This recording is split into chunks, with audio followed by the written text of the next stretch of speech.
Hello, ladies and gentlemen, and welcome to the Guest of Sharjah.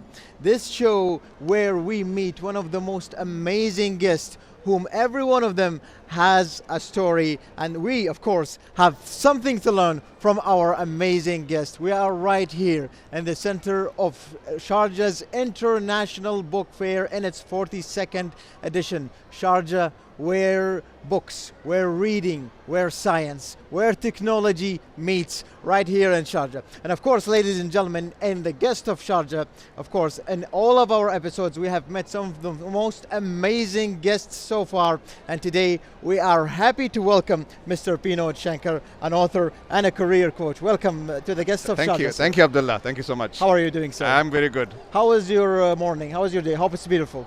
Good. I didn't know, by the way, that it's the 42nd year of the Sharjah International Book Fair. This came like a shock to me. Exactly, exactly. Even me, like I was speaking, of course, maybe you and I, like people who have been through the first and second editions, they are amazed on how the book fair have reached the level of, being a global and international fair. Correct, exactly. Yeah, exactly. So tell me, how is your impression on the atmosphere here? I came last night for the first time, and I was blown away. Yeah. Just number of exhibitors, the activity, number of people. I met so many people for book signing, for publishers from various countries. Yeah. So I think I'm going to make it a regular feature of my calendar every year. Of course, of course. Yeah. To be honest, and what most of the people are doing here, Mr. Pinod, most of them doesn't live here. Right. So they come especially to the UAE and to Sharjah every year for the book fair, and they wait for it. Like they fly in. They fly in. Most of the guests are, coming from all over Europe, all over the Arabic countries. So it's truly an international book fair. Correct, absolutely. Exactly. Speaking of international, yes, Mr. Pinod, usually when we meet people and they go through these book fairs and those fairs, and they speak about how it is important to learn from the experiences of others. Yes. How is that important? We were talking about that, remember, just before the interview started. Yeah. And I was asking you as a presenter, how enjoyable, how interesting is it to learn from others? Exactly. I think it's so important, right? Yeah. Because so much is happening, Abdullah, these days in the world, right? Whether it's Yeah. AI or climate change or politics. Exactly. And the more we meet people, we get different perspectives. Yeah. That's exactly what I found in my life as well, my career, my entrepreneurship journey. Yeah. You meet different people and you think, aha, he makes sense, Exactly.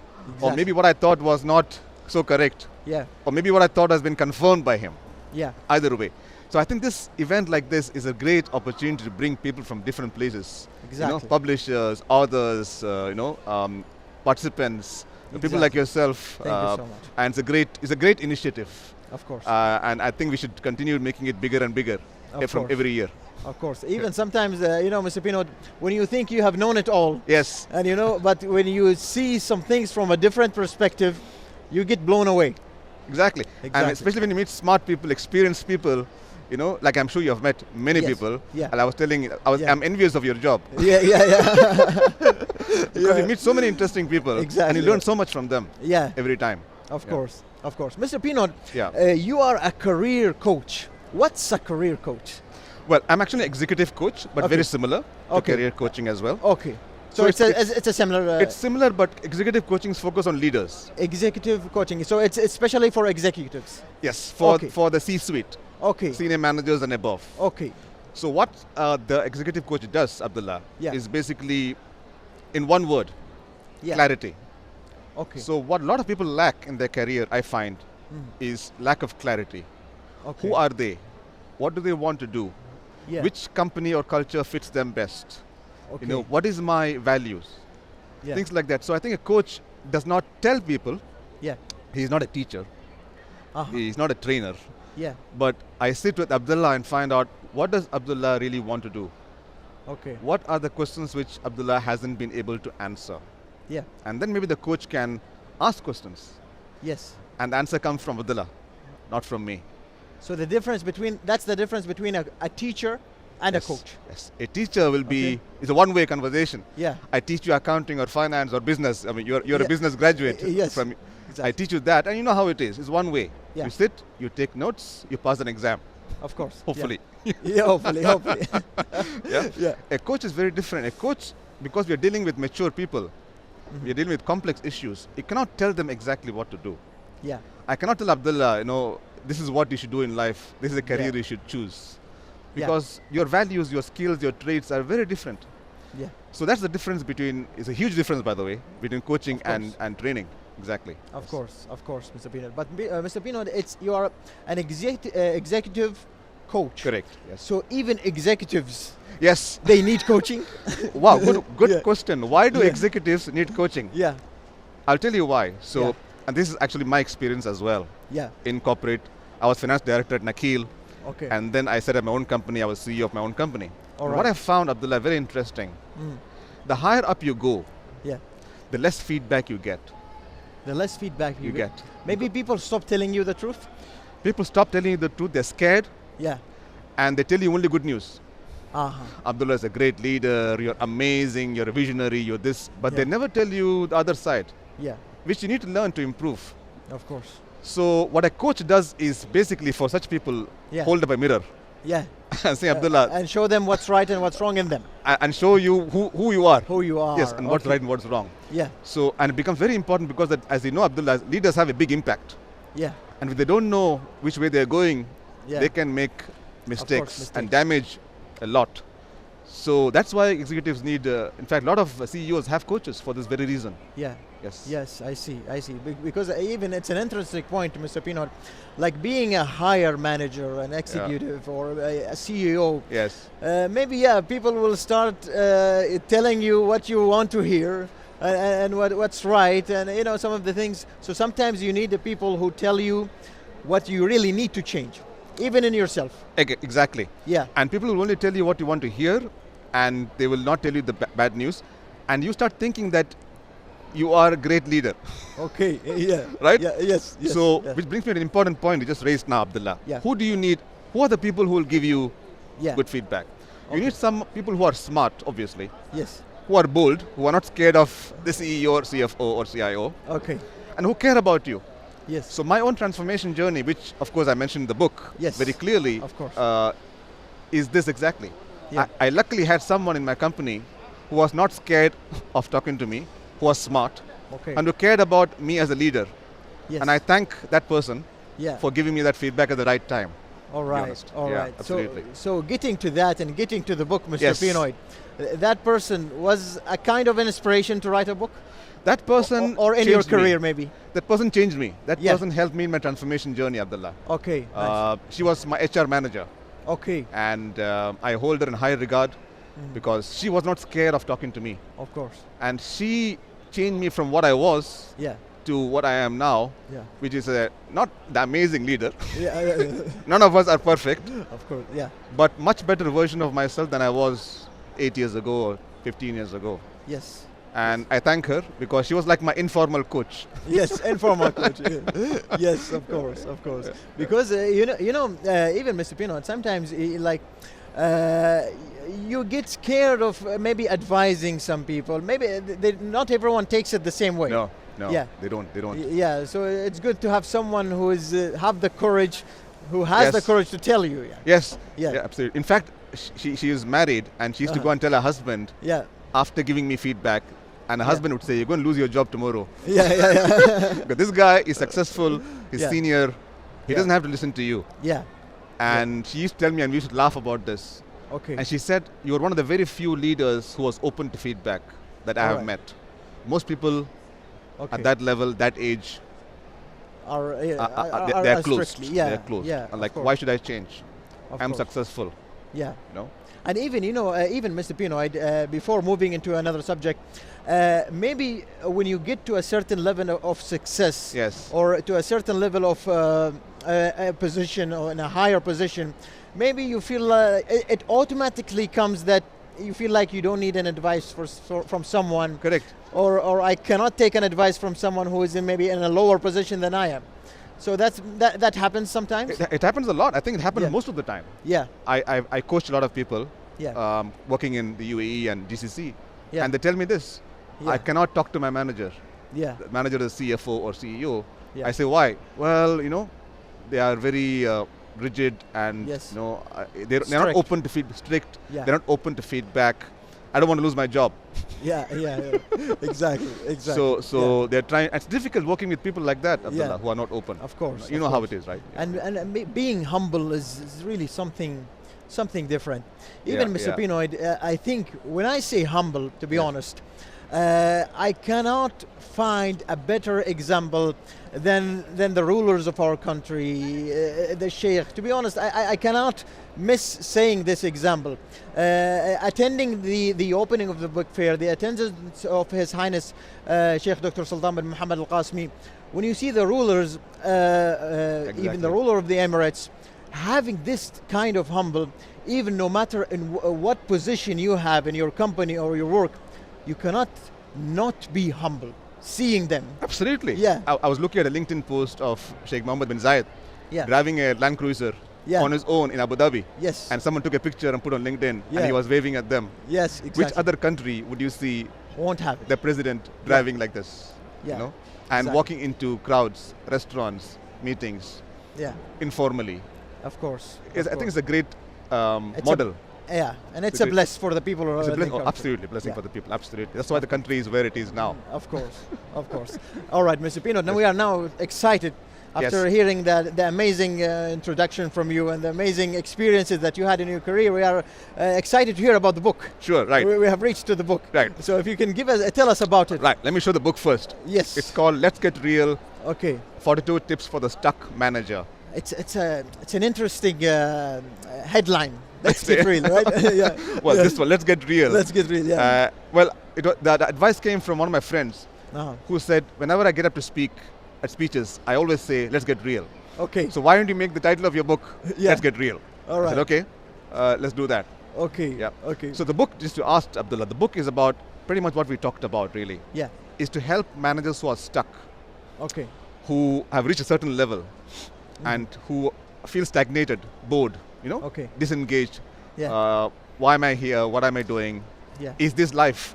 Okay. The big question, right? Yes. So it is to help them find out or tell them that it's normal. It happens to a lot of people, a lot of managers. And there's a way out. Okay. And there are 4 chapters that I've mentioned here that spells out the way out with coaching tips under each chapter. It focuses, Mr. Pino, on when you say getting stuck. Yes. You mean getting stuck in a career-wise or in life-wise?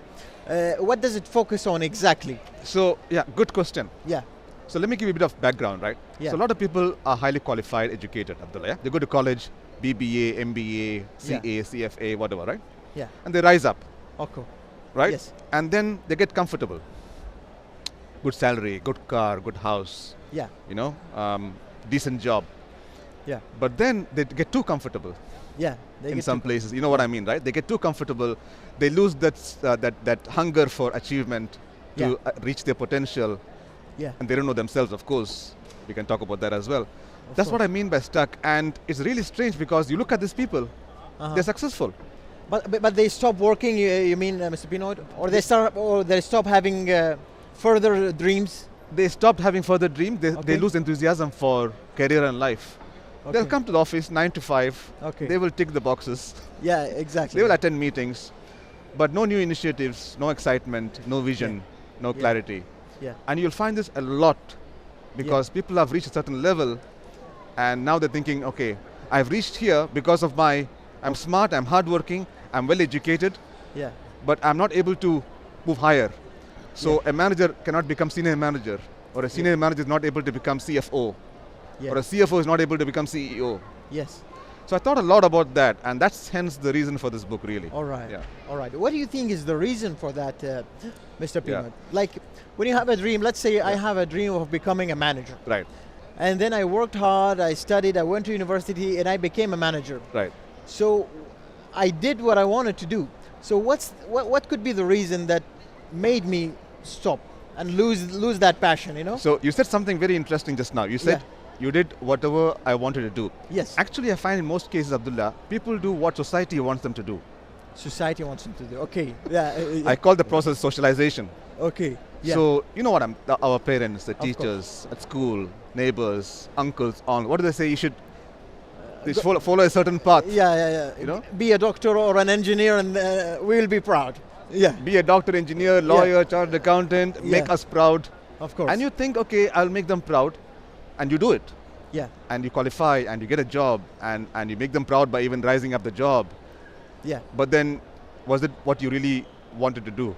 Yeah. Was it you? Was it Abdullah, you know? Yeah. I mean, you are a business graduate. Yes. You could have gone the route of many business graduates, but you chose not to. Of course. Yeah. You followed your passion. Passion and dream, yeah. How many people do that? Very few, I think, in our society do that. Yeah. Right? Yeah. So I think that's the problem, I think.